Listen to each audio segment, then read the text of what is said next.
Pernah nggak kamu merasa bersedih karena dikritik oleh orang, dihina oleh orang, dicaci maki, diolok-olok oleh orang yang mungkin tidak tahu siapa dirimu, atau mungkin apa yang mereka katakan itu bukan yang sebenarnya terjadi, atau mungkin memang ada yang memberikanmu kritik ataupun suatu olokan ya, karena memang kamu mungkin pernah melakukan suatu kesalahan.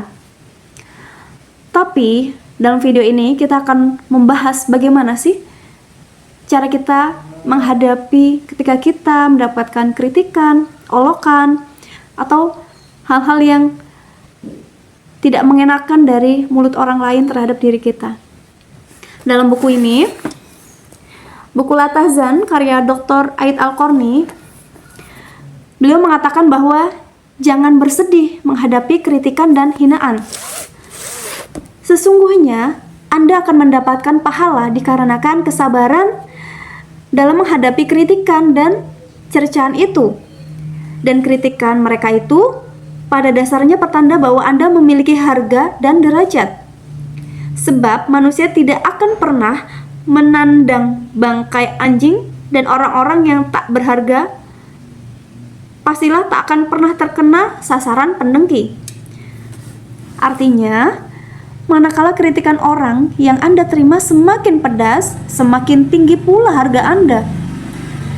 Seorang penyair mengatakan, niscaya terhadap orang-orang mulia itu selalu ada yang mendengki, dan tak akan kau jumpai orang-orang yang hina itu didengki. Zuhair mengatakan, mereka selalu didengki karena nikmat yang mereka miliki, padahal Allah tak akan mencabut apa yang mereka dengkikan itu.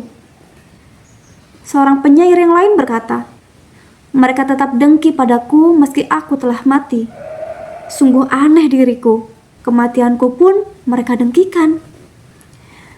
Ada pula penyair yang lain berkata, aku mengeluh karena kezaliman fitnah, dan tidaklah engkau dapatkan manusia yang punya kemuliaan melainkan akan selalu diterpa kedengkian. Bila engkau manusia mulia, maka engkau akan selalu didengki. Namun, kalau kau miskin tak berharga, mana mungkin ada yang mendengki. Penyair lain berkata, jika seseorang berhasil menggapai puncak langit kemuliaan, maka musuhnya adalah bintang-bintang di langit kedengkian.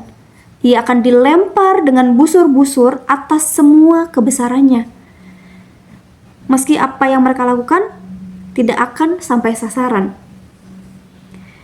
Syahdan, ketika Nabi Musa alaihissalam memohon kepada Allah agar dia menghentikan kejahatan mulut kaumnya, Allah berfirman, wahai Musa, aku tidak akan lakukan itu untuk diriku. Aku menciptakan dan memberi mereka rezeki, namun mereka justru mencela dan mengejekku.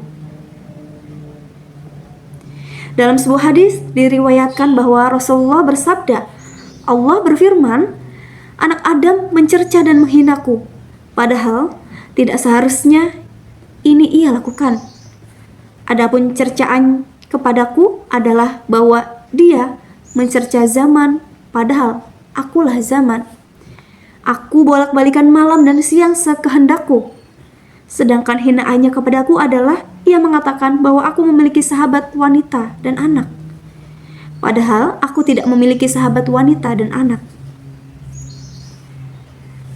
Jadi barang siapa yang ingin lepas dari hinaan, kritikan, atau cercaan manusia lain, artinya itu adalah hal yang mustahil, hal yang tidak mungkin terjadi.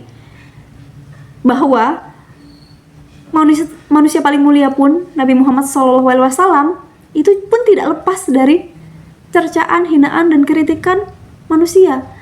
Bahkan sang pencipta pun, Allah Subhanahu wa Ta'ala, tidak lepas dari mulut jahatnya manusia.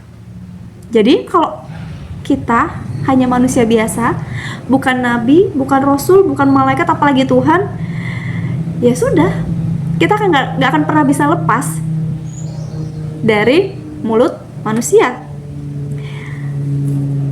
Kita tidak akan pernah bisa membungkam mulut manusia untuk tidak melakukan pelecehan terhadap kehormatan Anda.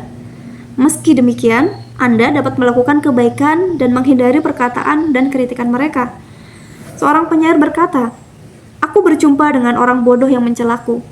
Kutinggalkan ia seraya berkata, 'Aku tidak peduli.'" Penyair lain berkata, "Jika orang bodoh bicara, jangan kau timpali.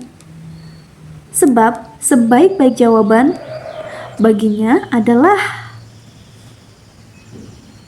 diam 1000 bahasa." Meski demikian, tak ada salahnya bila orang-orang yang bodoh itu sesekali dilawan atau ditentang. Atau katakan saja pada mereka, "Jika kebaikan yang tampak pada perbuatanku adalah dosa-dosa, maka katakanlah kepadaku, bagaimana aku harus meminta maaf."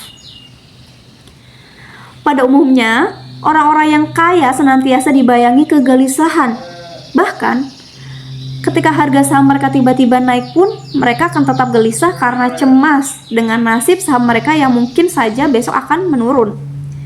Allah berfirman, "Kecelakaanlah bagi setiap pengumpat lagi pencela, yang mengumpulkan harta dan menghitung-hitungnya.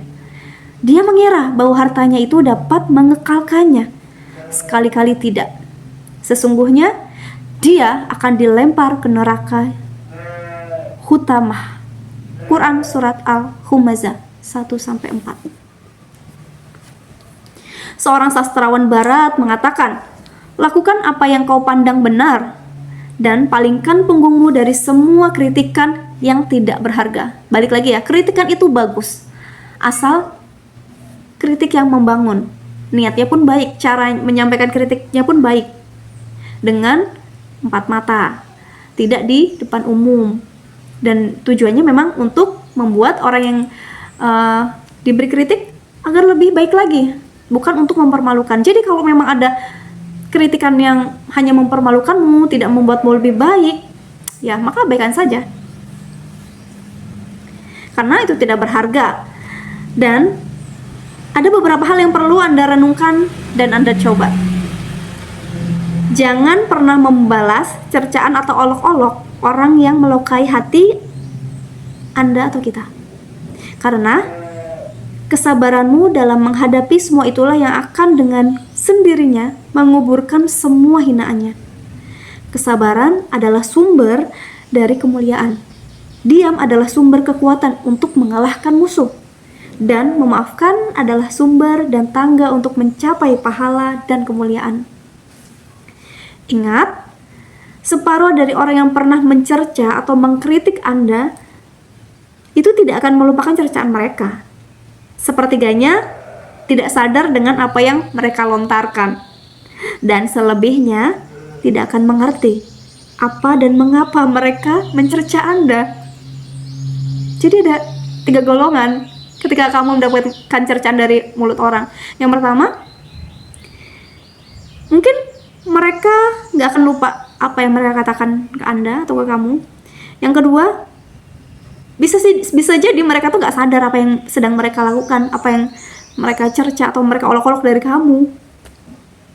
Atau golongan yang ketiga, sebenarnya mereka pun nggak ngerti ya apa yang mereka cercakan. Jadi kayak mungkin cuman FOMO aja, ngikut-ngikut aja, diajakin orang untuk membenci seseorang, ikut-ikutan tanpa tahu alasannya. Ya bisa jadi banyak sekali alasan. Jadi jangan terlalu fokus sama orang-orang yang seperti itu. Jangan pernah cercaan mereka kau masukkan hati, dan jangan pula berusaha untuk membalas apa yang mereka katakan itu. Seseorang yang bijak, Bestari berkata, "Orang-orang yang akan sibuk menggunjingku manakala jatah roti mereka berkurang dari jatahku, dan jika tak ada seorang pun dari mereka yang kehausan, maka mereka tak akan pernah mengusik kematianku dan kematianmu." Rumah yang senantiasa tentram meskipun hanya ada sepotong roti di dalamnya adalah lebih baik dari sebuah rumah yang penuh dengan makanan tapi tak pernah lekang dari kegaduhan dan sumpah serapah. Jadi ketenangan itu mahal. Jaga ketenangan hati kita dari angin ribut mulut orang lain yang mereka pun tidak sadar apa yang mereka katakan. So, kita sudah masuk ke akhir video. Terima kasih yang sudah nonton sampai akhir. Semoga kamu mendapatkan ilmu dan juga insight untuk kehidupan kalian semuanya, bisa bermanfaat dan bisa meningkatkan kualitas iman Islam dan kebahagiaan di hati kita. See you on the next video. Semoga puasanya lancar dan berkah sampai akhir Ramadan. Assalamualaikum warahmatullahi wabarakatuh.